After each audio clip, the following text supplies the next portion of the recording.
चलिए दोस्तों, आज शुरू करेंगे हम पीआर कोर्स का लेक्चर 2। जी हाँ दोस्तों, लेकिन उससे पहले एक आपका जवाब जो है उस मैं आपको जवाब दे देता हूँ। जो आपका क्वेश्चन बहुत बार बार आ रहा है कि सर ये कौन सा चैप्टर है जो आप पढ़ा रहे हैं, सर प्लीज़ चैप्टर का नाम बताइए। तो मैं आपको बता दूं कि ये कोई चैप्टर नहीं है, ये एक फाउंडेशन कोर्स है, बेसिक कोर्स है। जैसे हम फिज़िक्स के अंदर बेसिक मैथ्स पढ़ते हैं, फिर हम फिज़िक्स का चैप्टर शुरू करते हैं, उसी तरह से केमिस्ट्री के अंदर भी ये एक पीआर यानी कि प्री रिक्विजिट कोर्स होता है, जिसको करने से ही हम चैप्टर जब पढ़ते हैं तो उसके अंदर अपनी डेप्थ को बना सकते हैं। कई डाउट्स आपके मन में आते होंगे कि सर हम जब क्लास करते हैं तो हमसे पहले कई बच्चे आंसर दे देते हैं, सर उनका आंसर पहले आ जाता है, सर हम आंसर सोचते हैं उससे पहले वो आंसर देते थे, क्योंकि उन्होंने ये कोर्स किया हुआ होता है। तो आपके लिए स्पेशली ये डिज़ाइन किया गया है। तो जितने भी बच्चे नीट के हैं, जेई मेन है, जेई एडवांस है, foundation, KVPY, NTSC, 8th 9th 10th जिनका सपना आईआईटी जेई करने का, वो सब इस कोर्स को देख सकते हैं। तो जितने आपके छोटे भाई बहन हैं उनको भी आप रिकमेंड कर सकते हैं। इस चैनल को सब्सक्राइब कर लीजिए ताकि आपको लेक्चर 1, लेक्चर 2, लेक्चर 3, लेक्चर 4 इस तरह से आपको सारे पीआर कोर्स मिलते जाएंगे टाइम टू टाइम। और जब आप अपने बैच में बैठेंगे तो आप एक अलग सा कॉन्फिडेंस फील करेंगे, आप भी अपने आप को बहुत अच्छा, आपको सब्जेक्ट में कमांड फील होगा। तो चलिए दोस्तों, बिना किसी देरी के शुरू करते हैं। और आज का टॉपिक है क्वांटम नंबर। क्या है? Quantum number. तो आज पीआर कोर्स मतलब प्री रिक्विजिट कोर्स का लेक्चर 2 है। इससे पहले का लेक्चर भी पढ़ा हुआ है, वो भी आप देख लीजिएगा क्योंकि कनेक्टिंग है। ठीक है, तो आपको अच्छा फील आएगा। क्वांटम नंबर क्या होती है? जैसे मान लीजिए मैंने आपसे पूछा कि आप कहाँ से हैं, तो आप बोलोगे सर हम राजस्थान से हैं। मैंने बोला राजस्थान में कहाँ से हैं, तो आप बोलोगे सर मैं कोटा से हूँ। मैंने कहा कोटा में कहाँ से हो, आप बोलोगे सर राजीव गांधी नगर से हूँ। मैंने कहा राजीव गांधी नगर में कहाँ पे, तो आप अपने हाउस नंबर बता देंगे। ऐसा करने से आपका एक पूरा आइडेंटिफिकेशन हुआ कि नहीं हुआ, बताइए? पूरा आइडेंटिफिकेशन हो गया। आप पूरा पता आपने बता दिया। यानी आपको अगर कहीं से भी पता करना है आपके बारे में, आपको पकड़ना है, आप तक पहुंचना है, तो हम उस पते पर जाकर आपको पकड़ सकते हैं। यानी आप एक प्रॉपर एड्रेस रखते हैं।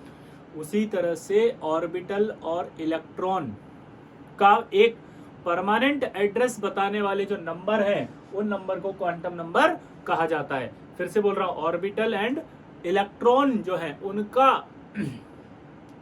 बोलो, उनका परमानेंट एड्रेस बताने वाले जो नंबर होते हैं उन्हें क्वांटम नंबर कहा जाता है। आज के बाद कोई भी आपसे पूछे कि क्वांटम नंबर किसे कहते हैं, तो आप तुरंत बोलना अरे बहुत सिंपल है यार, क्या है, कुछ नहीं है, इलेक्ट्रॉन और ऑर्बिटल का पता है, यानी कि आइडेंटिफिकेशन बताने वाले जो नंबर्स होते हैं उन्हें क्वांटम नंबर कहा जाता है। अब जो सवाल आएगा वो आपको मन में आएगा कि ऑर्बिटल किसे कहते हैं। देखिए दोस्तों, यहाँ पर एक बात है, ऑर्बिटल क्या होता है, सबशेल क्या होता है, शेल क्या होता है, ये सब हम धीरे धीरे अभी इस कोर्स में ही पढ़ने वाले हैं। तो ये जो डाउट्स आपके मन में आ रहे हैं उनको कंट्रोल करें, उनको होल्ड करें, ये आगे अपने आप क्लियर हो जाएंगे। ठीक है, चलिए अब क्वांटम नंबर को समझने के लिए मैंने आपके लिए एक सिंपल तरीका एक बनाया है। आप उससे जब समझेंगे तो आपको बहुत अच्छा समझ में आएगा। जैसे मान लीजिए आपका घर होता है। अब मेरे को एक बात हो, घर के अंदर क्या होते हैं, कमरे, और कमरों में क्या होती है, अलमारियां, और अलमारी में आप क्या रखते हैं, बुक्स। ठीक है, इसी तरह से जो इलेक्ट्रॉन है उसका घर आपको बोलना है आज के बाद शेल। रूम जो आपको बोलना है आज के बाद वो है उसका सब शेल। ये जो आपको बोलना है वो बोलना है आपको इसका ऑर्बिटल, और ये आपको बोलना है इसका इलेक्ट्रॉन। ठीक है, तो यहां पर आपका ये शेल है, ये सब शेल है, ये ऑर्बिटल है और ये इलेक्ट्रॉन है। क्लियर दोस्तों? यहां से यहां तक जब जा रहे हैं तो आपसे एक सवाल पूछूं कि इलेक्ट्रॉन तक पहुंचने के लिए आपको कितनी चीजें चाहिए, 1, 2, 3 और चौथा ये यानी कि 4 नंबर की जरूरत पड़ेगी, तब आपको इलेक्ट्रॉन का पता लगेगा। यानी कि अगर आपसे सवाल पूछता है कि कितने क्वांटम नंबर की जरूरत है आपको, जल्दी बताओ कितने क्वांटम नंबर की जरूरत है आपको इलेक्ट्रॉन का पता लगाने के लिए, तो आप क्या बोलेंगे, 4 क्वांटम नंबर की जरूरत है। अगला, अगर आपसे पूछता है कि कितने क्वांटम नंबर की जरूरत है ऑर्बिटल का पता लगाने के लिए, तो आप क्या बोलेंगे कि 3 क्वांटम नंबर की जरूरत है ऑर्बिटल का पता लगाने के लिए। ठीक है, तो इस तरह से आपको क्वांटम नंबर कितनी चाहिए ये भी पता चल गया। अब 4 क्वांटम नंबर होती हैं ये पता चल गया, तो कौन कौन सी होती है, एक N, एक L, एक M और एक S। इसका नाम है principal quantum number, azimuthal quantum number, magnetic quantum number, और इसका नाम है स्पिन क्वांटम नंबर। इसका नाम बताओ, बोलो। प्रिंसिपल क्वांटम नंबर, इसका नाम अजीमुथल क्वांटम नंबर, इसका नाम मैग्नेटिक क्वांटम नंबर, और इसका नाम स्पिन क्वांटम नंबर। ठीक है दोस्तों, ये आपके पास 4 क्वांटम नंबर है, और इनको आपको ऐसे फील लेना है कि जैसे घर होता है मेरा।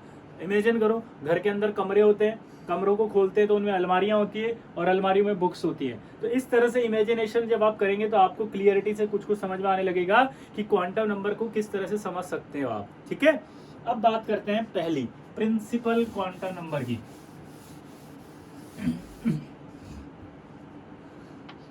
प्रिंसिपल क्वांटम नंबर को स्मॉल n से बताया जाता है। प्रिंसिपल क्वांटम नंबर को किससे बताते हैं, बोलो? n। प्रिंसिपल क्वांटम नंबर को किससे बताते हैं, बोलो? n। ठीक है, ये जो n है, इस n की वैल्यू 1 to इनफाइनाइट होती है। यानी अगर आपसे दूसरा सवाल पूछा जाए कि प्रिंसिपल क्वांटम नंबर की जो वैल्यूज है वो कहाँ से कहाँ तक है, तो आप बोलोगे 1 से लेके इनफाइनाइट तक होती है। ठीक, ये क्या बताती है? तो अभी भी बताया था कि इट रिप्रेजेंट्स शेल। बोलो,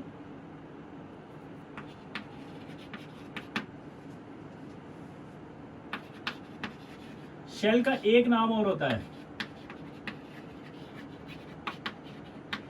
एनर्जी लेवल। शेल का एक नाम और क्या है? Energy level. और एनर्जी लेवल के अलावा एक नाम और क्या है? ऑर्बिट। तो बेटा ध्यान से सुनिएगा कि आपसे पहला सवाल पूछा उसने कि भैया प्रिंसिपल क्वांटम नंबर की जो है वो वैल्यू कहाँ से कहाँ तक होती है, तो 1 से इनफाइनाइट। क्या बताएगी ये? तो ये एक इलेक्ट्रॉन के शेल को बताएगी, सब शेल का दूसरा नाम है एनर्जी लेवल को बताएगी, और ऑर्बिट को बताएगी। ये ऑर्बिट है, ऑर्बिटल अलग होता है। फिर से बोलूंगा, ऑर्बिटल अलग होता है। ये ऑर्बिट है मेरे दोस्त, ऑर्बिट अलग चीज होती है। तीसरा, अगर मैं प्रिंसिपल क्वांटम नंबर की बात करूं तो 1 2 3 4 5 6 इस तरह से अगर मैं लिखूं, तो इन प्रिंसिपल क्वांटम नंबर्स का एक डेजिग्नेशन फिक्स किया है। डेजिग्नेशन क्या है कि आप फर्स्ट शेल को कैपिटल के से रिप्रेजेंट कर सकते हैं, एल से कर सकते हैं, एम से कर सकते हैं, एन से कर सकते हैं, ओ से कर सकते हैं, पी से कर सकते हैं। पी के आगे अभी पता नहीं है, इसलिए हम आगे नहीं बढ़ते हैं। अब आपको डाउट आएगा पी के बाद अगर आएगा तो क्या आएगा, क्यू आएगा, आर आएगा, ये अभी साइंटिस्ट बताएंगे। ये डेजिग्नेशन होता है। डेजिग्नेशन का मतलब आपको फिक्स हो जाना चाहिए माइंड में कि अगर कहीं पर कैपिटल के लिखा है तो आप बोलेंगे प्रिंसिपल क्वांटम नंबर की वैल्यू 1 है। कैपिटल एन लिखा है तो प्रिंसिपल क्वांटम नंबर की वैल्यू 4 है। दोस्तों यहाँ पर ध्यान देने वाली बात, ये कैपिटल एन है और ये स्मॉल एन है, दोनों में अलग अलग अंतर है। अगर ये बोलेगा तो प्रिंसिपल क्वांटम नंबर की वैल्यू 4, और अगर ये लिखा हुआ है तो ये खुद प्रिंसिपल क्वांटम नंबर है। ठीक है, अब सबसे बड़ी बात क्या होती है? वो सबसे बड़ी बात ये होती है कि हमने ना तो इलेक्ट्रॉन को देखा है, ना ऑर्बिटल को देखा है, ना एटम को देखा है, लेकिन समझने के लिए, स्टडी करने के लिए हमने उसका एक रिप्रेजेंटेशन तैयार किया है। एटम को समझने के लिए उसे स्फेरिकल माना जाता है, ऐसे। तो अगर आप ध्यान से देखें तो ये क्या हो गया, n इजिकल टू 1, ये 2, ये 3 और ये 4। तो यहाँ पर आप देखें n इजिकल टू 1 है, 2 है, 3 है, 4 है, तो ये शेल कहलाते हैं। ये क्या कहलाते हैं? शेल। और इनका डेजिग्नेशन मैंने अभी बताया था, के, एल, एम और एन। इनका जो डेजिग्नेशन है वो क्या है? के, एल, एम और एन। तो ये के, एल, एम, एन से डेजिग्नेशन आ गया इनका। ठीक है, अब एक बात बताओ, अगर इलेक्ट्रॉन यहाँ है शेल में, तो यहाँ से यहाँ देखेंगे तो आप ये दूरी है इसकी, यहाँ से यहाँ देखोगे तो ये दूरी है, ये दूरी है, ये दूरी है। क्या आपको ऐसा नहीं लग रहा कि ये न्यूक्लियस से इतना दूर है? अगर ये इस शेल में, थर्ड शेल में, क्या आपको नहीं लग रहा कि न्यूक्लियस से इतना दूर है अगर ये फोर्थ शेल में है? इसका मतलब principal quantum number distance of electron को भी बताती है। तो अगला सवाल पूछेगा कि प्रिंसिपल क्वांटम नंबर क्या बताती है, तो आप बोलोगे डिस्टेंस ऑफ शेल। ठीक है, distance of electron in a shell बताती है। ठीक है, तो किसी भी एटम के अंदर जो इलेक्ट्रॉन होगा वो कितना दूर होगा ये बता देगी। जैसे मान लीजिए फर्स्ट शेल में है एक इलेक्ट्रॉन और एक इलेक्ट्रॉन फोर्थ शेल में है, तो कौन दूर है? फोर्थ शेल वाला। एक और बात, ये एनर्जी ऑफ इलेक्ट्रॉन को भी बताती है। इफ अगर प्रिंसिपल क्वांटम नंबर बढ़ेगी तो एनर्जी ऑफ इलेक्ट्रॉन भी बढ़ेगी। जनरली बात कर रहे हैं हम, ठीक है। जनरली अगर n बढ़ता है तो एनर्जी ऑफ इलेक्ट्रॉन भी बढ़ता है। इसका एक्सप्लेनेशन हम पढ़ेंगे एटॉमिक स्ट्रक्चर में, क्योंकि पूरी डिटेलिंग जो होती है वो श्रोडिंगर वेव इक्वेशन से निकाली जाती है। तो वो चैप्टर जब पढ़ेंगे तो इसके बारे में और डिटेल पढ़ेंगे, पर ये अभी ज़रूरत पड़ेगी उस चैप्टर से पहले, इसलिए हमने इसको अभी यहाँ पर पढ़ा है। तो अभी के लिए आप इसको दिमाग में रख लें कि इन जनरल अगर प्रिंसिपल क्वांटम नंबर की वैल्यू बढ़ रही है तो इलेक्ट्रॉन की एनर्जी भी बढ़ रही है, ठीक है। अच्छा, एक सवाल सोचो, जैसे मैं घर में घुसा और मेरे से पूछा कि यार घर में कितने कमरे बताओ, और फिर मेरे से पूछा घर में कितनी अलमारियां हैं बताओ, फिर मुझसे पूछा कि घर में कितनी बुक्स है बताओ, मतलब समझे आप इसका। अब आपसे क्या सवाल पूछेगा कि यार जो घर है यानी कि जो शेल है उसमें कितने सब शेल है बताओ, कितने ऑर्बिटल है बताओ, कितने इलेक्ट्रॉन से बताओ। तो यानी कि यहाँ पर हमसे ये भी सवाल पूछे जाएंगे, ठीक है। तो यहाँ पर क्या पूछा जाएगा, देखो फटाफट फटाफट फटाफट देखना। यहाँ पर क्या पूछा जाएगा, सबसे पहले नंबर ऑफ सबशेल। तो नंबर ऑफ सबशेल हमेशा नंबर ऑफ शेल के बराबर ही होंगे, लेकिन अगर नंबर ऑफ ऑर्बिटल पूछ रहा है तो भाई नंबर ऑफ ऑर्बिटल हमेशा निकाले जाएंगे n स्क्वायर से। और अगर नंबर ऑफ, एक minute, number of orbital in a shell, किसी एक शेल में निकालना हो तब n स्क्वायर से। और नंबर ऑफ अगर आपको क्या निकालना हो, इलेक्ट्रॉन इन अ शेल, तो आप निकालोगे 2n स्क्वायर से। किससे निकाल दोगे, 2n स्क्वायर से। क्लियर सबको, दोबारा सुनना। नंबर ऑफ सबशेल अगर आपसे पूछे तो आपको जो शेल है वही बताना है। जैसे मान लीजिए आपसे मैंने पूछा यार ये 4th नंबर का घर है, इस 4th नंबर के घर में कितने कमरे हैं, तो आपको तुरंत क्या बोलना है, 4th नंबर के घर में 4 कमरे। अच्छा, तीसरे नंबर का जो घर है उसमें 3 कमरे, छठे नंबर का है तो 6 कमरे। यानी जिस नंबर का आपको शेल बोलेंगे उतने ही उसमें सब शेल होंगे। कैसे होंगे, क्या होंगे, ये अगले लेक्चर में आएगा, ठीक है, अभी नहीं। अब जैसे सवाल क्या आया, मैं आपसे पूछता हूं। सवाल ये आया कि क्वेश्चन पूछा कि नंबर ऑफ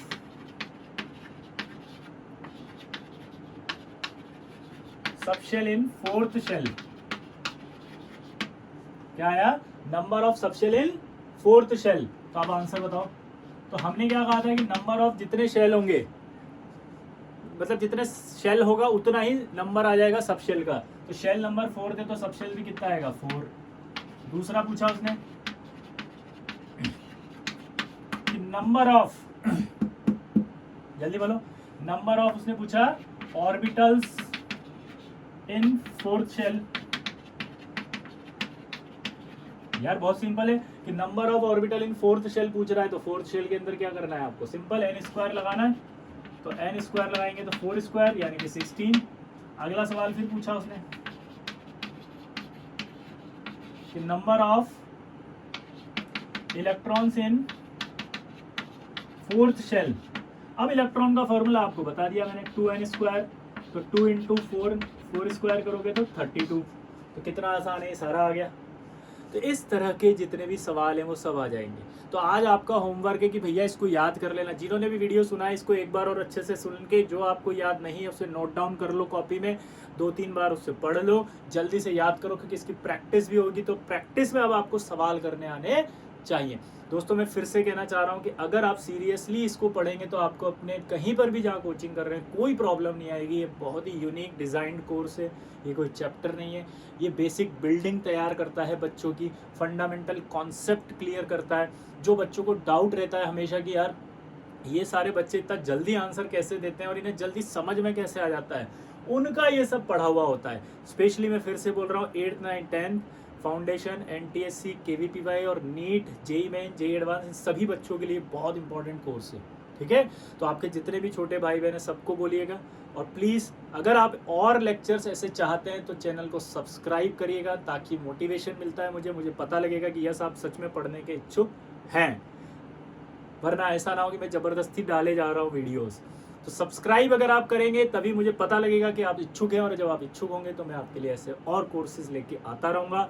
ये चैनल नीट वाले स्टूडेंट्स के लिए भी बहुत बेनिफिशियल है, JEE मेंस और एडवांस वालों के लिए भी है, KVPY और ओलंपियाड वालों के लिए भी है। ठीक है, तो मिलते हैं अगली क्लास में यानी कि कल लेक्चर नंबर 3 के साथ। ठीक है, चलिए बाय। सब्सक्राइब करना मत भूलना।